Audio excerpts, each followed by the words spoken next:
Bom dia, amigos leitores do Jornal Extra. Eu sou Samantha Vicentini e estou dando início às nossas transmissões do dia direto da nossa redação do jornal aqui no centro do Rio de Janeiro. Hoje eu recebo a doutora Vanessa Miller, nossa parceiraça aqui dos lives. Obrigada pela presença, doutora Vanessa. Obrigada. Hoje o papo é bipolaridade e depressão. É um assunto um pouco pesado, a gente já conversou aqui sobre esse assunto com uma psicóloga, a Mônica Elbaie, outra parceira das transmissões. E agora a gente vai trazer o ponto de vista neurocientífico. Então, a doutora Vanessa trouxe um cérebro aqui, a gente vai explicar tudo o que acontece dentro do nosso cérebro quando se tem o transtorno de bipolaridade, né, o transtorno de humor e a depressão. Se você tem alguma dúvida sobre o assunto, coloca aqui nos comentários, eu vou acompanhar em tempo real aqui do meu celular e encaminhar as perguntas para a doutora Vanessa. E fiquem à vontade para marcar os amigos, a família. A gente estava conversando aqui antes da transmissão, né, doutora? É quase impossível hoje alguém que não conhece alguém que tem depressão, né? Exatamente. Uma prevalência de mais ou menos 10% da população. É claro que isso varia um pouco de região. Tem uma curiosidade, por exemplo, no Japão tem mais ou menos uma incidência de 7%. Agora, por exemplo, países também desenvolvidos, como na França, chega a 21% da população. Então, é um assunto realmente que carece muita atenção, porque todo mundo conhece alguém que sofre desse mal que tanto atinge as pessoas. Então, se você tem alguém que tem depressão, que está passando por isso, ao invés de falar para a pessoa assim, que tal ficar feliz? Marca a pessoa aqui no comentário, talvez ela precise de ajuda e não saiba a quem recorrer. E a gente pode trazer algumas dúvidas, a gente pode esclarecer algumas dúvidas que pode trazer uma luz na vida dessas pessoas para todo mundo buscar ficar melhor sempre, né? Então, para a gente começar, doutora, o que acontece com o nosso cérebro quando a gente tem depressão?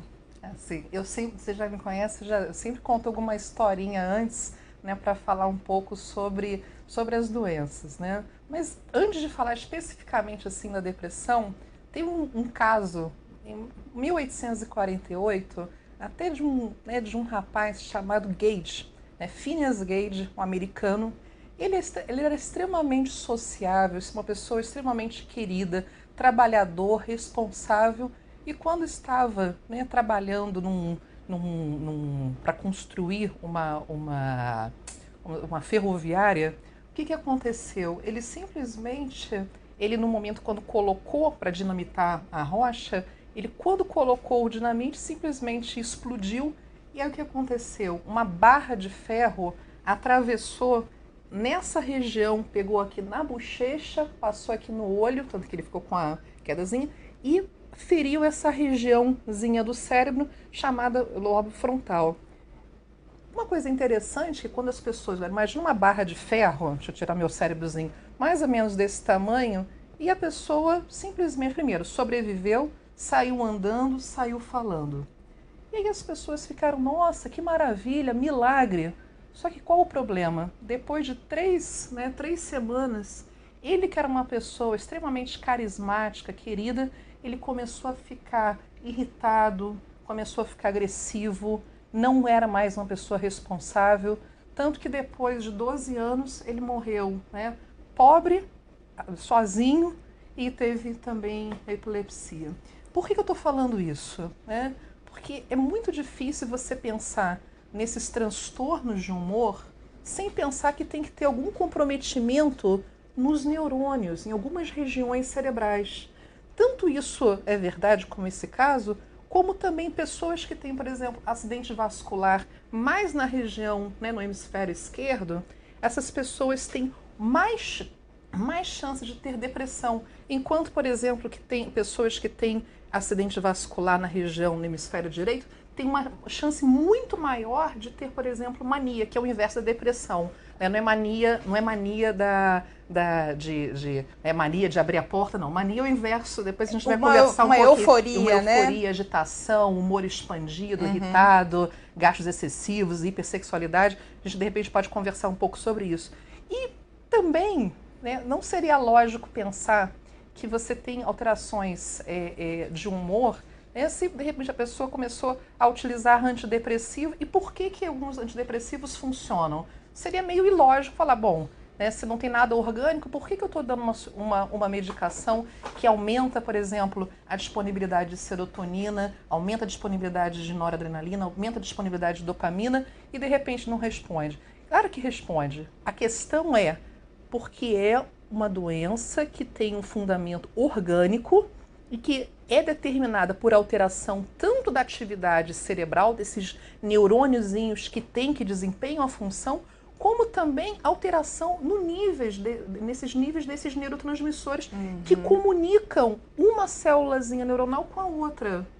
Isso que a doutora Vanessa está falando, apertando a tecla SAP aqui, para quem ainda não entendeu, ou até muitas pessoas que tratam a depressão como algo apenas psicológico. Entendi. A gente já recebeu alguns comentários aqui, uma pessoa falou, eu não me deixo ter depressão, não me permito ter depressão porque eu controlo a minha mente.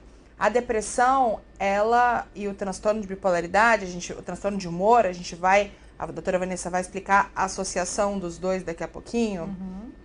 É muito importante que as pessoas tenham em mente que não é algo que a gente controle apenas psicologicamente. É orgânico, acontece dentro do nosso cérebro, sem que a gente tenha controle sobre isso. Então, é muito importante que, se você conhece alguém que tem depressão, nunca fala pra pessoa, já tentou ficar feliz? Porque é comum, quem tem depressão sabe. Quem tem depressão ouve isso o tempo todo.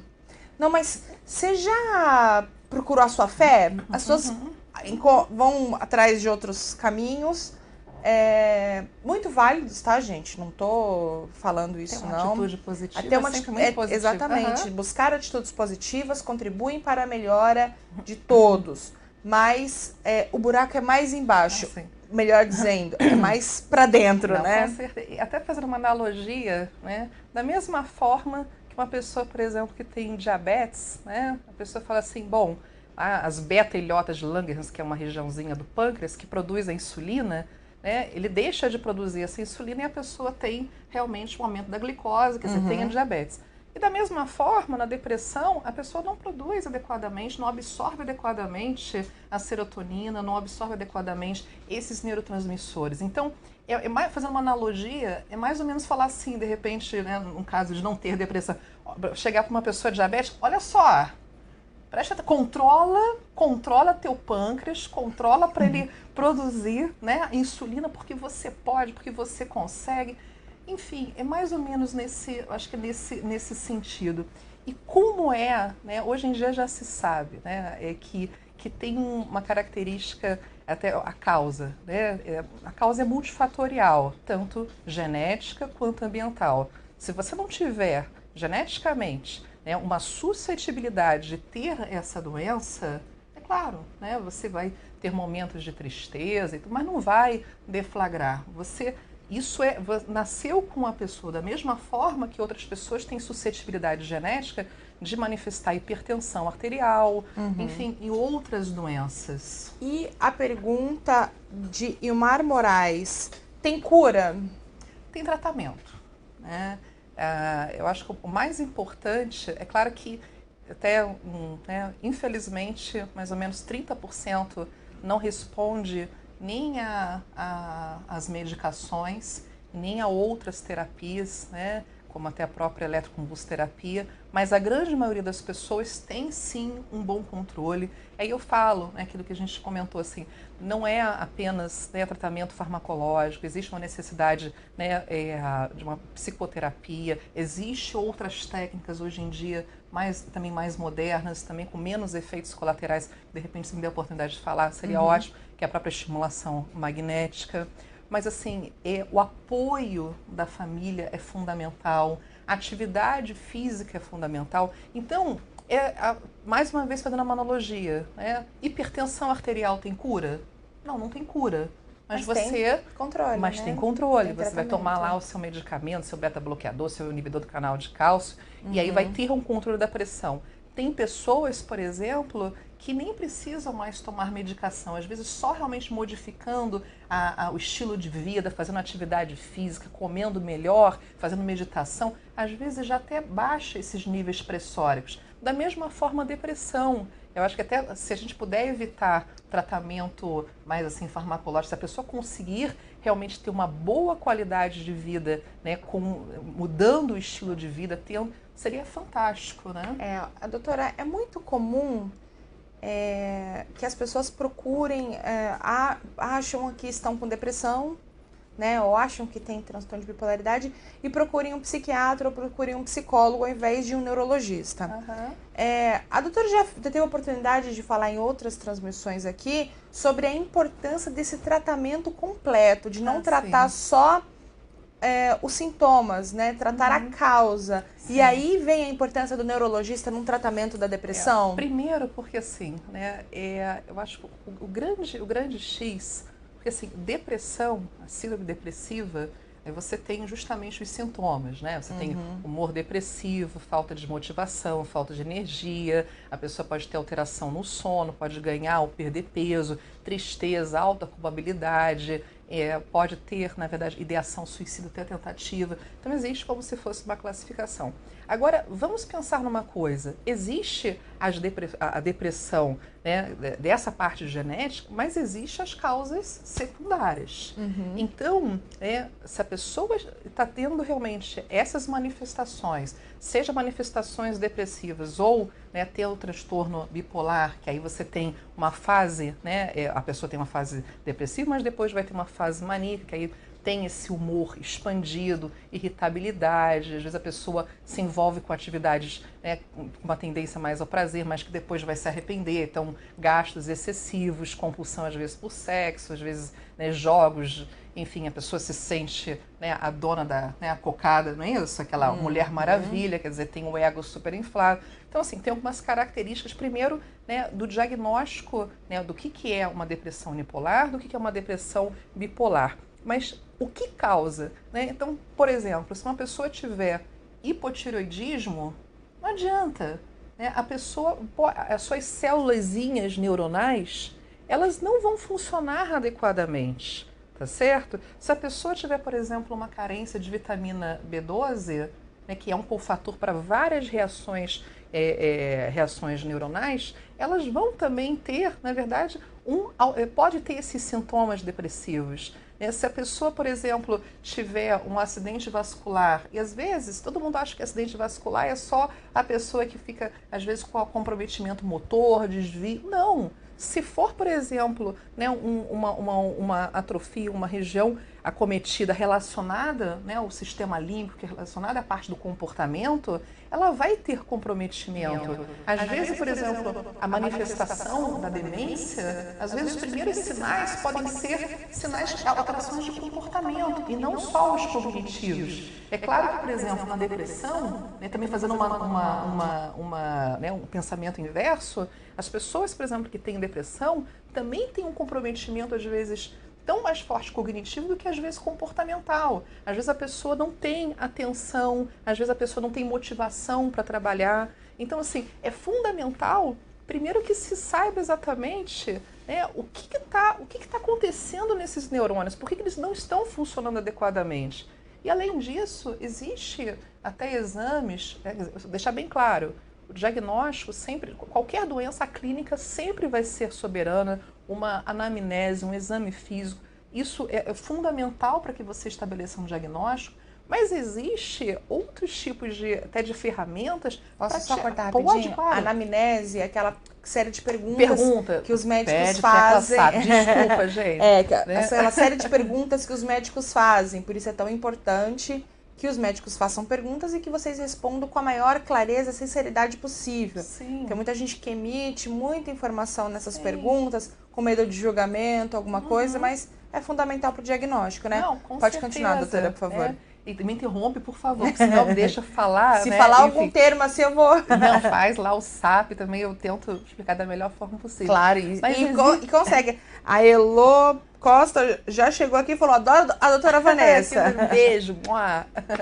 Assim, Então, por exemplo, voltando assim, existe exames como a cintilografia de perfusão, é um exame que muitas pessoas não conhecem, tá?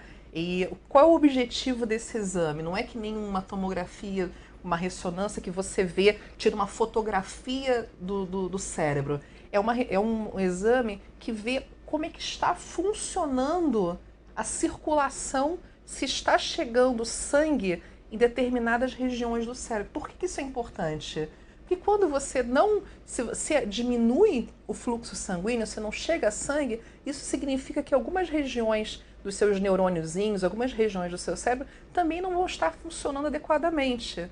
Então, por exemplo, tem como colocar, Hugo, aquela imagenzinha do... Até separei uma imagem que eu acho muito interessante, fazendo uma correlação.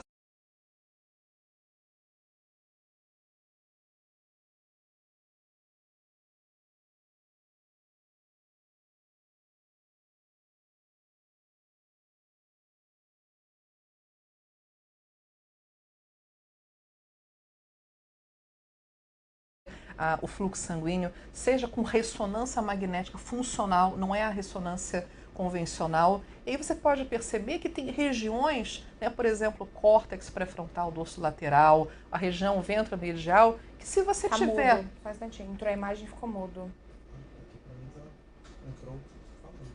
Peraí. Ok.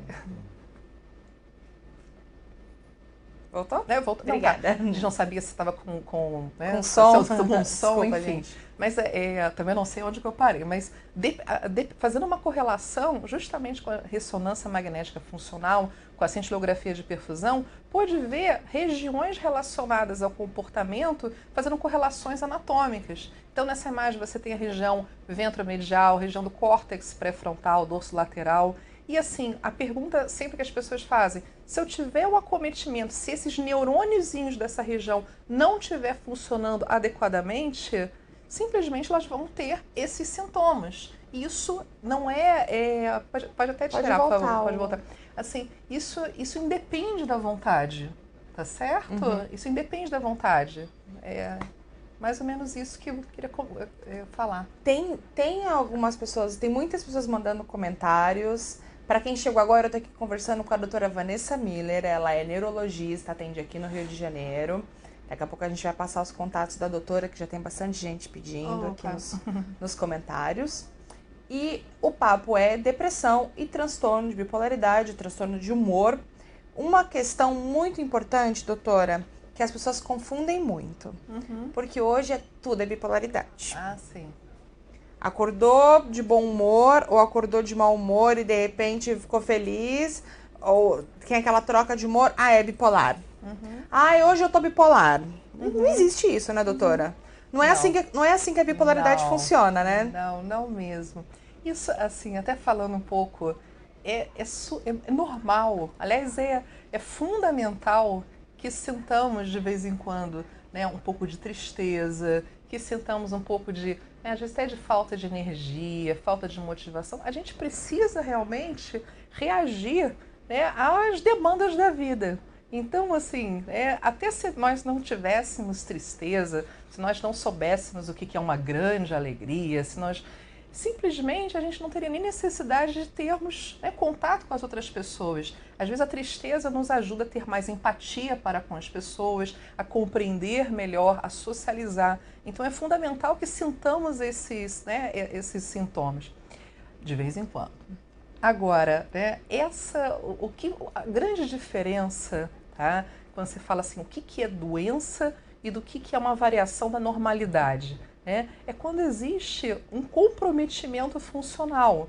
Se você é uma pessoa que esses sintomas estão prejudicando a sua qualidade de vida, o seu funcionamento laboral, quer dizer, no trabalho, você está te prejudicando, você está prejudicando as suas relações, se você mesmo, sua própria autoimagem é prejudicada, você começa simplesmente a ter perdas. Se você não tiver perdas, você não tem como ter a doença, tá? Agora, essa coisa de bipolaridade, todo mundo é bipolar. Gente, é absolutamente normal você variar um pouco, Tem pessoas que acordam extremamente mal-humoradas, zangadas, e depois tá, né? Isso é do ser humano, né, gente? Exatamente. O pedido é que a gente não banalize, não Com certeza. banalize a bipolaridade e se espalha de uma maneira que fica... Isso acontece até muitas brigas, né? Também estigmatizado, do marido falar pra esposa assim, você é bipolar, porque não sei o quê. Todo mundo muda de humor, né? Sim, é uma coisa natural sim, do ser humano. Então, sim. é importante você avaliar os seus sintomas, ver a hora que você precisa procurar um especialista e tratar na raiz do seu problema, ou seja, no cérebro. Muitas pessoas assistindo aqui, muitas pessoas nos acompanhando. Obrigada a todos que estão. Sandro Célio faz uma pergunta. Uma pessoa que é bipolar, que é devidamente medicada, pode ter um risco maior de desenvolver demência? Que você está perguntando em relação às medicações, né? Existe correlação, sim, entre pessoas que tenham depressão ou até bipolaridade, elas têm mais chance de ter déficits cognitivos e ter demência. Mas você não consegue estabelecer se exatamente pela medicação, e o que é mais provável é porque tem regiões cerebrais que são compartilhadas, tanto na parte do comportamento quanto da cognição. Então parece que existe realmente um fator que, enfim, né, pessoas que têm depressão têm mais chance mesmo de desenvolver.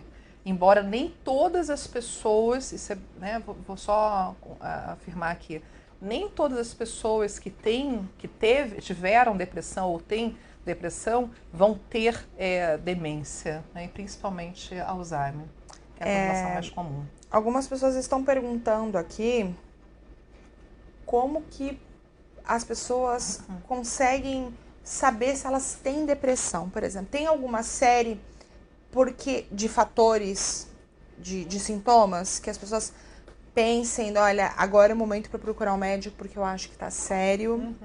Porque tem uma grande diferença entre estar passando por um momento complicado na vida, estar triste, estar desanimado, e de fato ter a depressão. Quais são esses sintomas, doutora? Qual que é esse momento, essa janela aí que a pessoa fala, poxa, eu acho que é isso que eu tenho? Assim, nenhuma depressão, embora você tenha um grupo de sintomas, mas nenhuma depressão é igual à outra, né? E cada pessoa sente de uma forma diferente e às vezes até manifesta de uma forma diferente. E dependendo da região cerebral afetada, você vai manifestar sintomas diferentes. Eu acho que a dica que fica é assim, se você tem realmente, por exemplo, uma falta, um humor deprimido, uma falta de prazer, uma falta de interesse, tá certo? E acompanhado com outros sintomas, e que estão te fazendo, se você percebe que tem prejuízo, você fala, poxa, meu rendimento não é mais o mesmo, eu já não estou mais tolerante mais com a minha família, estou me isolando. Enfim, qualquer sintoma que você percebe que você mudou o seu humor, mudou a sua característica, eu acho que assim, antes de você sofrer, eu acho melhor procurar realmente ajuda. Seja com um neurologista, seja com um psiquiatra, né? Tentar passar esses sintomas que você está sentindo de uma forma até clara, até para a pessoa de repente te ajudar a falar assim, olha, isso aqui realmente parece que você está tendo algum comprometimento, vamos fazer aqui um exame, vamos ver como é que você fica, e até escutar, né, assim, algumas dicas, até para você, né, melhorar. Enfim, eu acho que na dúvida, eu acho que qualquer pessoa que tem dúvida carece de uma resposta, né? Mesmo que ela seja assim, olha, rapaz, isso aí você está um pouco mais estressado, vamos aguardar um pouco, tenta de repente tirar umas férias, ver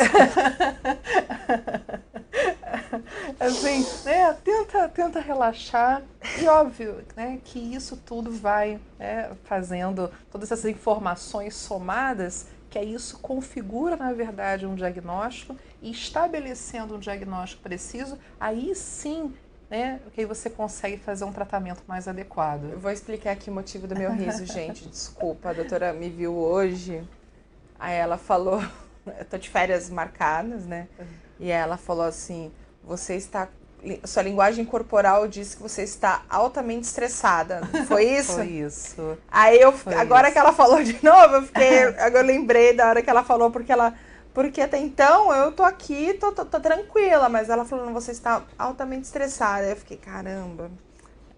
É muito nítido, nosso corpo fala, né? Nosso corpo fala. Aliás, né, isso eu acho muito interessante, né? Às vezes, quando você, mesmo até respondendo um pouco algumas afirmações, né, que tinham feito, assim, mesmo uma pessoa triste, mesmo uma pessoa depressiva, né, é interessante que assim, o nosso cérebro, o funcionamento do nosso cérebro determina como o nosso corpo, né, ele se expõe, como ele fala. Né? E o inverso também é verdadeiro. Então, assim, tanto que existem algumas pesquisas que eu acho que são ótimas. Assim, mesmo uma pessoa depressiva, triste, se a pessoa colocar uma caneta, por exemplo, na boca, simulando um sorriso, mesmo que seja falso, que a pessoa não esteja com vontade de colocar, né, só o fato de fazer esse movimento, o seu cérebro entende, olha, eu vou ativar regiões relacionadas ao prazer, à felicidade, e você acaba modulando o seu cérebro. Né? Então, tanto o cérebro modula a sua manifestação corporal, quanto a sua manifestação corporal também regula também a atividade do seu cérebro. Assim, doutora? Assim, ó? Tipo assim? É isso mesmo. Olha, vão achar que você tá doida, maluca, qualquer coisa você fala. Olha, foi a doutora Vanessa que mencionou. Isso é pesquisa, é neurociências. E assim, né? Mas por quê? Porque imagina o seguinte, o seu cérebro, quando você faz esse movimento de sorrir, isso parece besteira, parece bobagem, mas só o fato de você fazer isso, o seu cérebro entende que você recrutou músculos, né? A musculatura orbicular da boca, músculo risório. E ele fala, bom, todas as vezes quando ela fazia esse movimento, estava feliz. Então eu tenho que ativar esses neurônios da felicidade. É mais ou menos isso. Ai, que fantástico. Ele é muito legal, é muito legal. O nosso cérebro é uma máquina maravilhosa, Maravilhoso. Né? Tem mais perguntas aqui. Tem que cuidar muito bem dele. Dos nossos leitores. Tati Neves fala, os meus pais não saem de dentro de casa para lugar nenhum. Esse pode ser o motivo deles ficarem todo o tempo irritados e bipolares? Aí a gente entra naquela questão que a gente acabou de dizer. A bipolaridade é um pouquinho mais complicada do que, sim, existe, do que isso, né? Primeiro porque, assim, você tem extremos, né? Assim, a bipolaridade, você tem que ter uma fase maníaca, né? Que é justamente essa... Né, um período de mais ou menos uma semana dos sintomas, né, com esse humor elevado, com essa agitação. Alta produtividade, não é? A pessoa fica com o cérebro completamente acelerado. Não consegue dormir porque o cérebro fica acelerado, exatamente.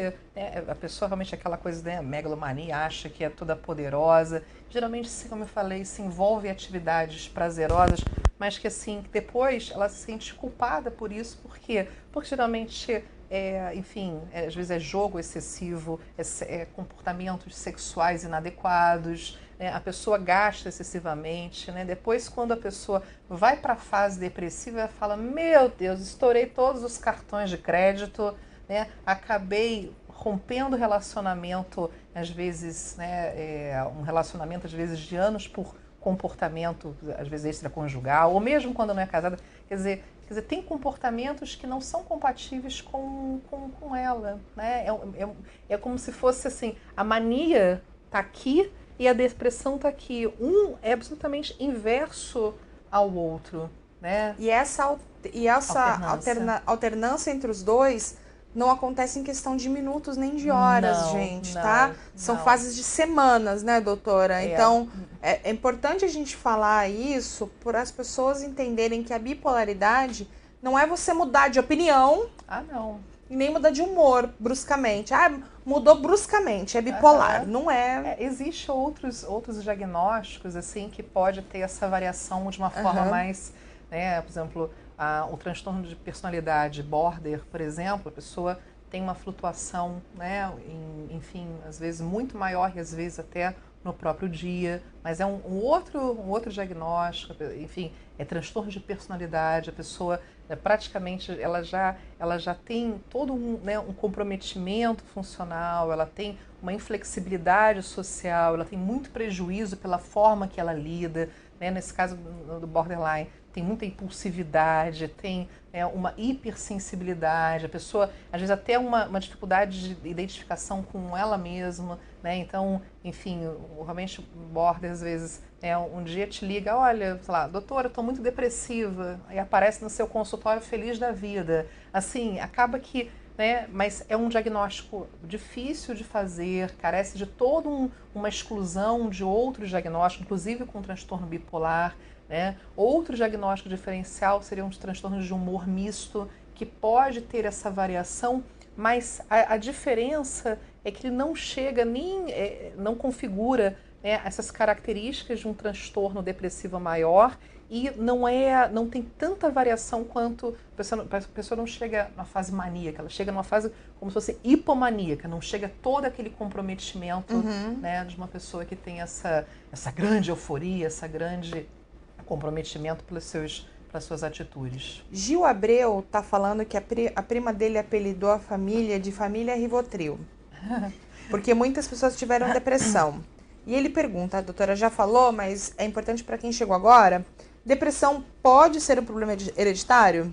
Ah, sim, né? Não hereditário, tá? Porque assim, hereditário você que passa com certeza de pai para filho, né? Por exemplo, como a própria hemofilia, um exemplo de doença hereditária. Mas é uma doença genética. E a melhor forma da gente saber, né, de que maneira que a genética interfere, né, numa doença é estudar quem? Os gêmeos univitelínicos, aqueles gêmeos idênticos. E uma coisa interessante gêmeos idênticos, né, se um tiver depressão, 80% de chance do outro ter depressão. Para mostrar, quer dizer, né, como que a genética e esses gêmeos podem morar em lugares completamente diferentes. E terem vidas completamente diferentes, tá?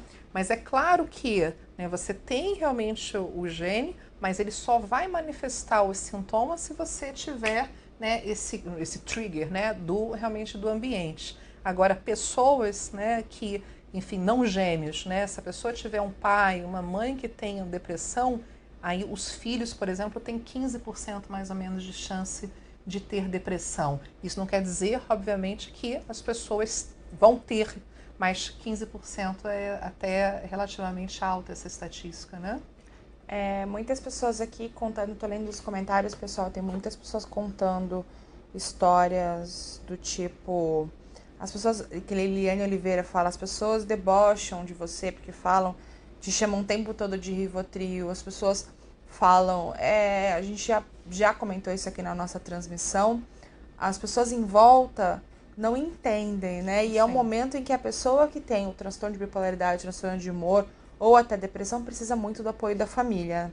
Outra coisa, assim, né? Eu não cheguei a comentar, mas 8%, 10% de pessoas que tenham depressão podem simplesmente não, as pessoas se matam, né? Quer dizer, é uma doença que a gente tem que ficar realmente tratar com muita cautela, com muita vigilância, sabe? Tirar um pouco esse estigma, é depressivo. Ao contrário, ao invés de ficar, né, colocando uma coisa mais, né, humorada, eu acho que o humor é interessante, mas assim, uma coisa é você, né, elevar o humor de uma pessoa, outra coisa é o sarcasmo, a ironia. Exatamente. Isso, ao contrário, isso faz com que a pessoa se sinta cada vez pior.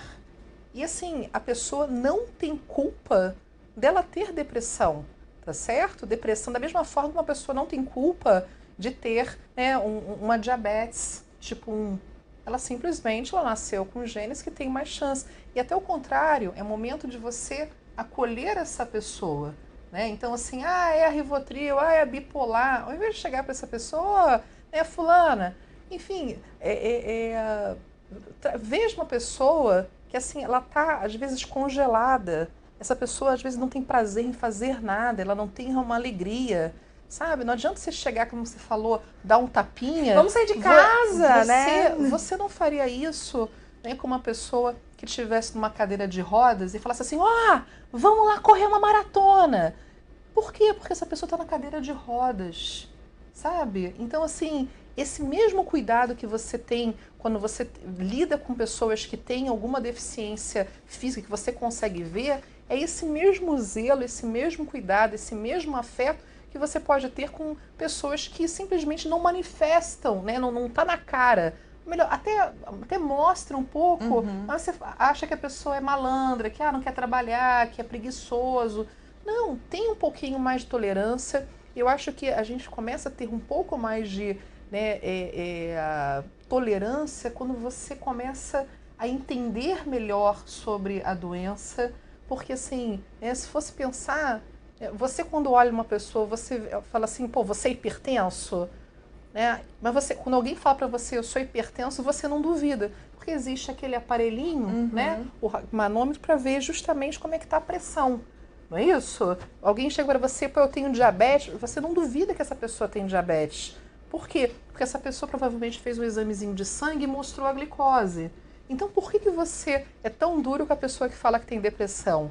Sabe? Olha realmente um pouco mais, né, de que maneira essa pessoa se porta e acolha, porque às vezes você pode fazer muita diferença na vida dessa pessoa. Exatamente. E parem de apontar os dedos, né, pessoal? As pessoas têm muita dificuldade de se colocar no lugar do outro, ter essa empatia da depressão. E uma outra coisa muito importante, não é porque a pessoa tem depressão que ela não pode dar risada. Não, ao contrário, aquilo ou que eu falei. Viver, ou trabalhar, né? Sim, porque às vezes a pessoa fala assim, lá, tá se divertindo, tá rindo. A depressão não significa que a pessoa vai ficar amarrada na cama. Não, exatamente. Porque as pessoas têm aquela ideia de depressão, alguém catatônico, né? Alguém jogado no chão do quarto. Não é assim que a coisa funciona. A Flavinha Cortes... Até o contrário, conte, né, assim, eleve, brinque. E é muito legal, você falou, só um comentário assim, se a pessoa está depressiva, procure estar do lado de pessoas, né, com uma atitude mais positiva. Porque, olha, um sorriso contamina, né? Se alguém chega para você e sorri, você não tem jeito, é um espelho. Você, né, mesmo que às vezes nem queira, né, e de repente você começa a perceber que você já está sorrindo. É que nem às vezes teatro. Às vezes você vai no teatro, às vezes você fala assim, gente, não tô achando graça. Mas aí alguém tá dando gargalhada, você começa a rir, às vezes nem da risada da pessoa. E parece que tá todo mundo depois rindo junto, Exato. Flavinha Cortes diz que ela trata a depressão e transtorno de ansiedade com remédios e terapia. Como fazer se quiser engravidar?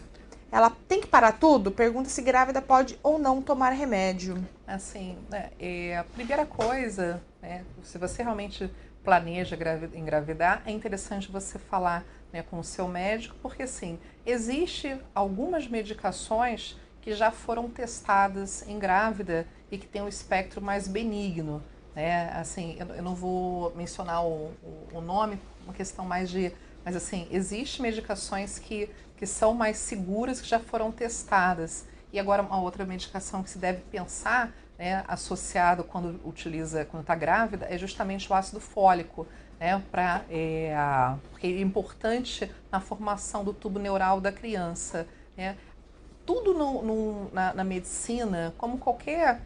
Existe uma balança, então você tem que ver risco-benefício, né? Até fazendo um pouco de gancho, né, dessa questão de depressão na grávida, é importante saber que se a pessoa já tem depressão, ela tem uma chance até muito maior, né, depois de ter depressão pós-parto.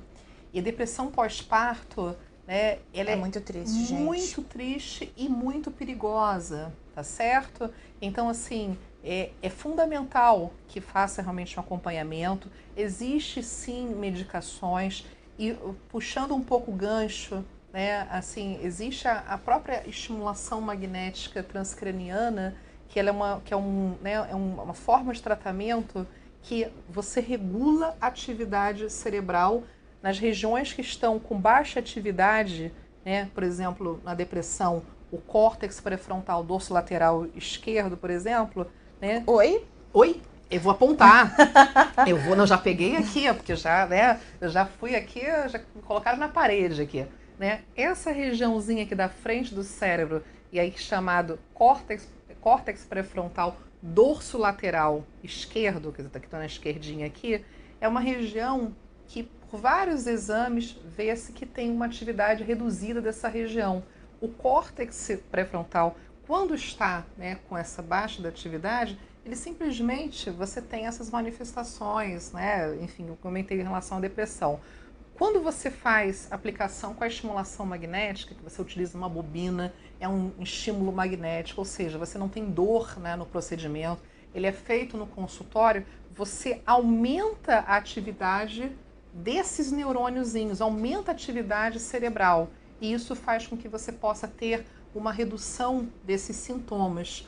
Porque diferente das medicações, quero deixar assim, né, o primeiro passo realmente teve os sintomas, a primeira questão, utilização de medicação, fazer psicoterapia. Mas quando não funciona, tá? Você pode fazer esse tipo de técnica, que é a estimulação magnética.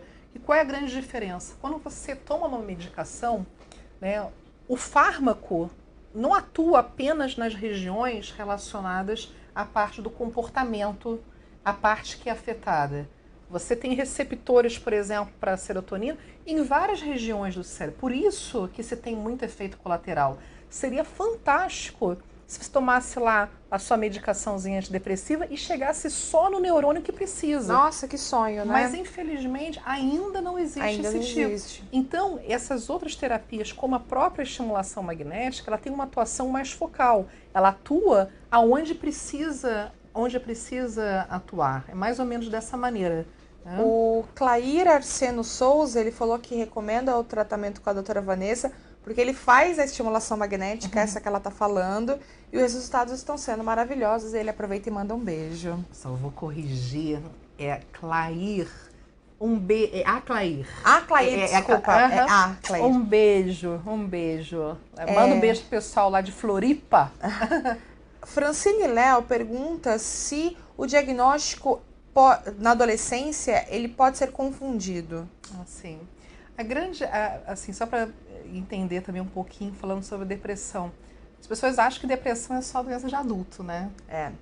Assim, se você pensar que até 2% da população de criança tem depressão, adolescente também aumenta um pouquinho essa estatística, né? É complicado você, enfim, dissociar um pouco esse pensamento que só adulto. E até uma característica interessante, 50% dos pacientes, das pessoas que têm depressão já manifestam seus sintomas já desde os 14 anos de idade. Isso até é um dado bem relevante. O que é difícil, é claro que é muito mais difícil você diagnosticar, né, em adolescente, em criança, do que em adulto. Primeiro porque tanto a criança quanto o adolescente, primeiro, a criança não consegue, não sabe exatamente se comunicar do que está sentindo, ela não tem esse conhecimento para exemplificar. A mesma forma, o adolescente tem sempre aquela atitude, é porque é adolescente, porque está naquela fase mesmo, mas uma grande diferença que existe entre adulto e criança e adolescente, o adolescente geralmente, ao invés de ter aquela coisa da tristeza, aquele embotamento, ele geralmente tem uma atitude mais irritada, mais agressivo. Isso, se tivesse que, né, falar, é a grande diferença entre adolescente e adulto. Com depressão. Exatamente. Agora, uma outra coisa que aí entra também, não adianta, ele tem que ter prejuízo. Então, observar como é que está o comportamento da escola, se está tendo perda de rendimento, as relações com os colegas. Lembremos que essa é uma fase que, né, sofre bullying, agora tem cyberbullying. Enfim, ver como é que estão essas relações, o que está acontecendo, porque às vezes isso pode estar até deflagrando, né, o estado, o humor enfim, dessas crianças, desse, né, adolescente. Em criança, por exemplo, né, observar, infelizmente, principalmente menina, né, abuso sexual. Então, às vezes, a criança pode ter ser super feliz e, de repente, mudar completamente o humor. E, às vezes, enfim, às vezes você pode ser uma criança que tenha sofrido esse tipo de abuso. Enfim, né, tem que investigar, cada caso é um caso. Diálogo primordial, né, para abrir essa janela aí e ajudar os filhos, os primos. E principalmente se essas crianças e adolescentes tiverem história, né, familiar de quem tem a depressão, porque aí tem uma chance muito maior, como eu falei, né, de ser.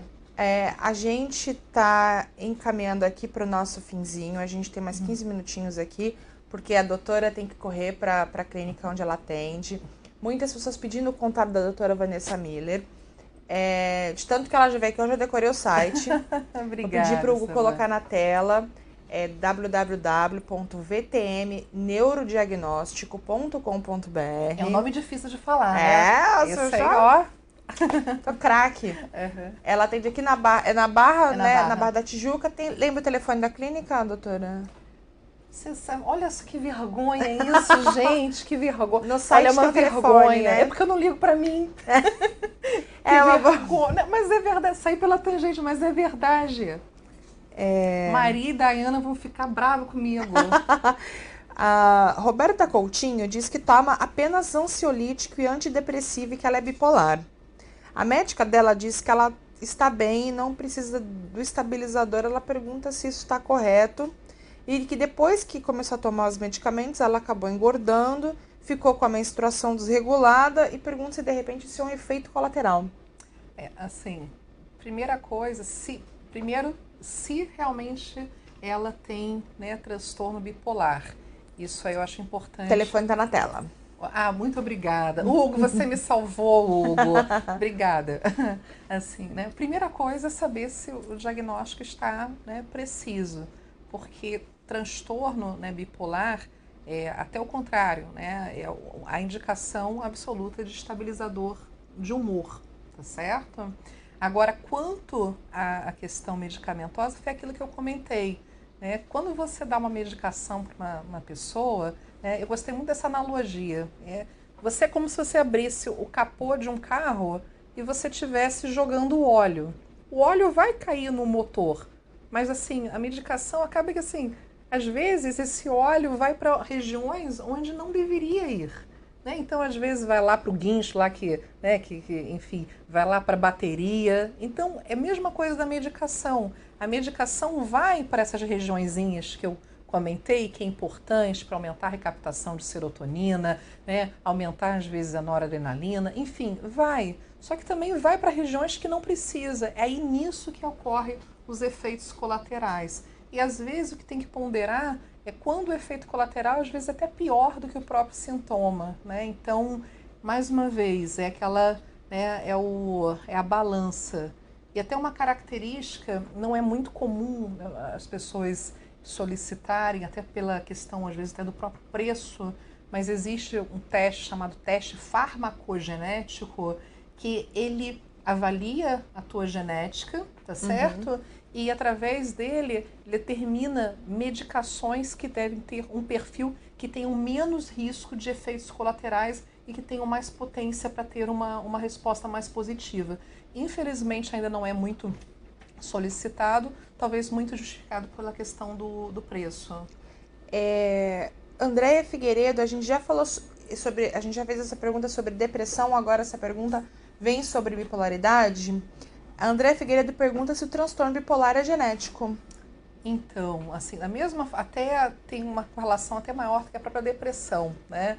Assim, e até respondendo, que já tinha até comentado isso, né?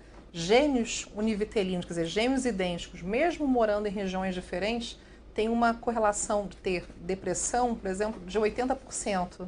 Então, quer dizer, existem vários genes, né, que são correlacionados, mas tem que ter um ambiente para deflagrar. E até fazendo uma analogia que eu gostei muito de um geneticista, acho que foi da USP, que ele comentou assim, existe, por exemplo, né, o gene da altura, né? Por exemplo, se tivesse apenas um gene, né, um DNAzinho, um genezinho relacionado à altura, teríamos ou só pessoa de 2 metros de altura ou teríamos só, né, de 1,50 m. Então, né, existem vários genes que determinam justamente essas estaturas medianas. Da mesma forma é a depressão. Existem pessoas que têm uma depressão com uma manifestação muito mais grave, e existem pessoas, por exemplo, que nem outra, né, que falou assim, que pode ter uma resposta muito efetiva, às vezes a uma medicação ou apenas a mudança de estilo de vida. Então varia muito. Mas se você não tiver né, o seu genzinho, se você não tiver suscetibilidade genética, você não vai deflagrar a doença. Tanto se é verdade que vamos pensar, né, a incidência, por exemplo, na Europa, que você tem, né, países com, enfim, com desenvolvimento, países assim, né, tem até uma incidência muito maior de depressão do que em países que sofrem tanto, como, por exemplo, na África, né, assim, países africanos. Então, assim, por conta justamente dessa questão genética. Bia Rodrigues diz que fez uma estectomia, mas ela manteve os ovários, porque a estectomia é a retirada do útero. Ela retirou o útero em dezembro e pergunta se isso pode ter mexido com o emocional dela, porque depois que ela tirou o útero, ela teve depressão. Assim, de qualquer maneira, qualquer evento pode deflagrar uma alteração de humor. E até uma característica, quando você faz qualquer cirurgia, você tem uma resposta a como se fosse uma resposta traumática. Quando alguém corta você, mesmo que você esteja anestesiado, você libera várias citocinas, você libera cortisol, você libera várias substâncias que essas podem deflagrar se apenas aquele gatilho para ela que já tem uma suscetibilidade genética a manifestar. Olha que interessante. Tá? Agora, até essa questão do ovário é interessante falar que mantém, porque a gente sabe, né, que os hormônios, principalmente para as mulheres que têm síndrome disfórica, né, que é a famosa TPM, a gente sabe que a flutuação do humor pode variar com a flutuação do hormônio. Por isso que nós somos, né, mulheres especiais, não é isso? A gente, dependendo da fase, a gente está de uma forma. E isso que nos torna, acho que, assim, especiais, maravilhosas, né? Enfim, obviamente não, né, naquele espectro mais forte que aí carece realmente de um tratamento, que aí é a doença em si. Muitas perguntas aqui a gente recebeu dos nossos leitores. Rosana Medeiros Martins Evangelista diz que quer fazer a estimulação eletromagnética, mas é um diagnóstico, né, doutora? Não, tem toda uma organização. Eu sempre falo, né, o primeiro passo assim, você saber o que está acontecendo, né, ser realmente qual é o diagnóstico, excluir outras causas, tá certo? Enfim, já tiveram pacientes que foram procurar, né, porque eu tenho depressão e na verdade a pessoa, por exemplo, tinha apneia do sono, tinha alteração, né, da oxigenação cerebral quando dormia, que é a apneia do sono, né? E só o fato dela não dormir adequadamente provocava transtorno de ansiedade, depressão. Então, assim, corrigindo, por exemplo, a apneia do sono, ela melhorou o humor.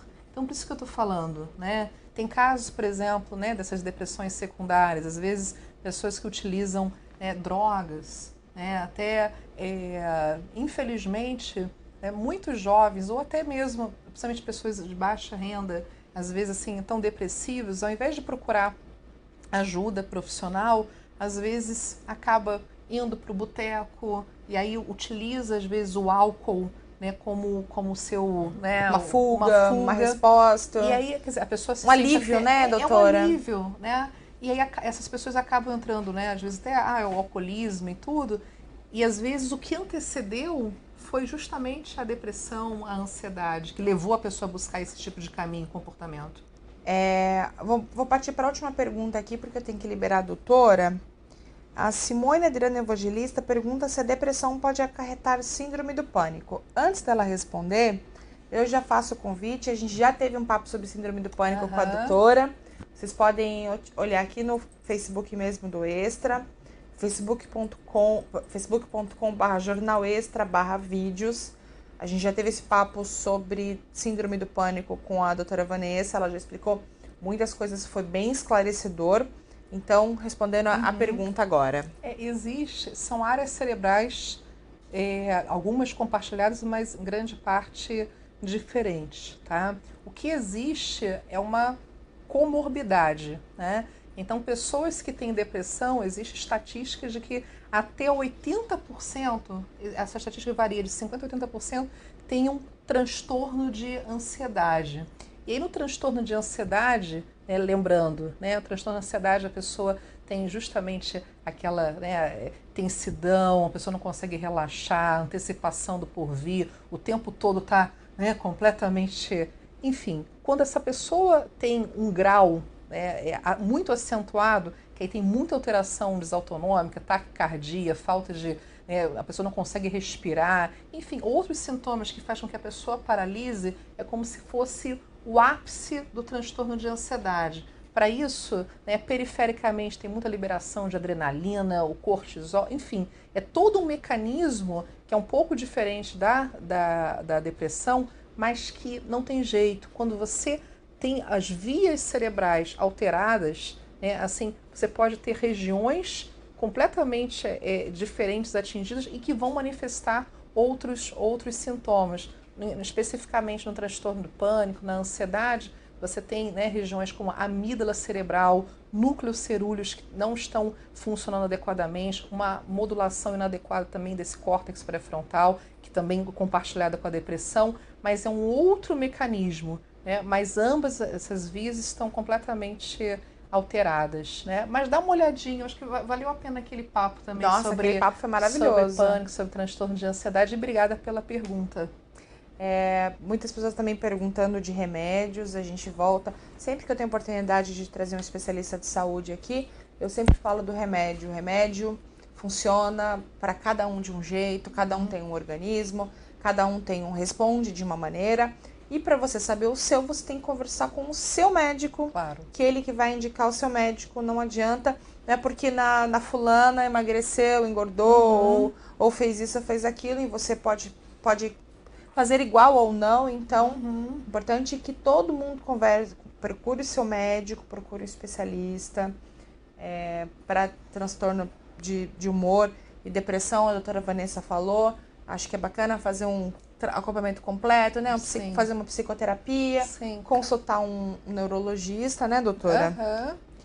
E assim, eu acho que o mais importante é essa questão, quando você dá um suporte. Eu acho que a função do médico é muito mais um orientador, né? Assim, primeiro estabelece realmente o diagnóstico, mas assim, orienta para a pessoa buscar outras ajudas, né? Seja na psicoterapia, mas é fundamental, gente, mudança realmente de estilo de vida, o que você come, né? É o nosso principal ingrediente.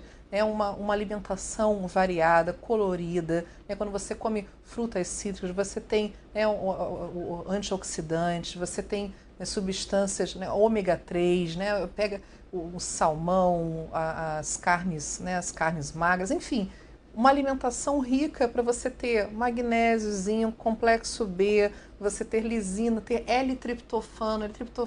Se a gente não tiver esses aminoácidos, você não consegue produzir neurotransmissores, né? A serotonina vem do aminoácido essencial L-triptofano, né? Então, por exemplo, se o seu intestino não funciona adequadamente, você não vai absorver o L-triptofano e não vai formar a serotonina. É um conjunto, então, quer dizer, né? É um conjunto. Tá tudo ligado, né? Então, alimentação. A outra coisa, se puder fazer, né, meditação, só essas técnicas de relaxamento muscular, só o fato de você organizar um pouco mais a sua mente, isso ajuda, isso aumenta ondas gama, isso reestrutura a sua atividade cerebral, né? Se você, às vezes, enfim, atividade física, nada melhor para ansiedade, para depressão do que atividade física. Uma caminhada. Se eu tivesse que recomendar uma coisa, eu falo assim, olha só, atividade física. Na atividade física você aumenta a serotonina, você aumenta a endorfina, aumenta receptores de dopamina. Se você não tiver dopamina, você não vai ter motivação e energia, você não vai ter foco, não vai ter atenção. Se você não tiver serotonina, você não vai ter prazer, gratificação. Então, é um somatório que, se você, assim, né, são esses pilares, né, que são fundamentais. É o acompanhamento da família, sabe? É estar próximo dos amigos, estar próximo das pessoas que, né, truque da caneta, a gente achei isso maravilhoso. Truque da caneta, gente, se o seu cérebro não está funcionando adequadamente e dando toda aquela linguagem, né, aquele recolhimento, vamos lá, levanta aqui assim, bota, né, o peitoral para frente, isso vai aumentar a sua testosterona para você ter mais motivação, isso vai aumentar a sua serotonina, você vai baixar teu cortisol, o teu cérebro vai entender, bom, né, ela tá lá, tá pronta para a vida, então assim, né, eu vou ter que preparar meu cérebro para ser compatível com aquilo que meu corpo está mostrando.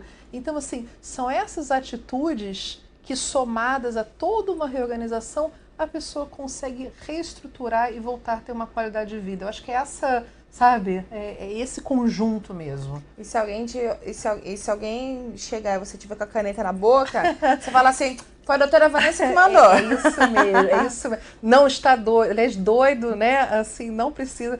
É o que eu falo, pode falar que fui eu. Doutora Vanessa que mandou, a partir de agora só na canetinha. Todo mundo vai estar, né? Mas fica com a tampa fechada, tá, gente? Para não sujar a bochecha. É verdade. Tá? Obrigada, doutora, pela nossa conversa. Obrigada a todos os nossos leitores que nos acompanharam, enviaram perguntas, enviaram seus depoimentos. Pessoal, tem tratamento, sabe? Todo mundo pode buscar uma qualidade de vida aí. Porque é bacana a gente ver muita gente sofrendo. Sempre, né, tem doutora? algo a fazer. Sempre. E a nossa missão aqui é tentar esclarecer ao máximo as dúvidas de vocês e trazer essas elucidações, essa luz aqui, né? Uma luz aqui pra gente. Exatamente. E assim, na medida do possível, eu vou tentando responder algumas perguntas que às vezes colocam no Facebook. Eu não consigo responder todas as, né, dos comentários que às vezes não dá para fazer aqui ao vivo, mas algumas pessoas até nos outros depoimentos eu consegui responder, né, na medida do possível. A doutora Vanessa sempre disponível. Lembre-se, o site é vtmneurodiagnóstico.com.br. A doutora Vanessa atende aqui no Rio de Janeiro, tá ok? Obrigada, doutora, Muito mais obrigada, uma vez. mais uma vez. Agradeço. E boas férias pra Obrigada. ti. Ainda vou ficar por aqui um diazinho, tá, gente? Um beijo a todos e até a próxima. Beijo.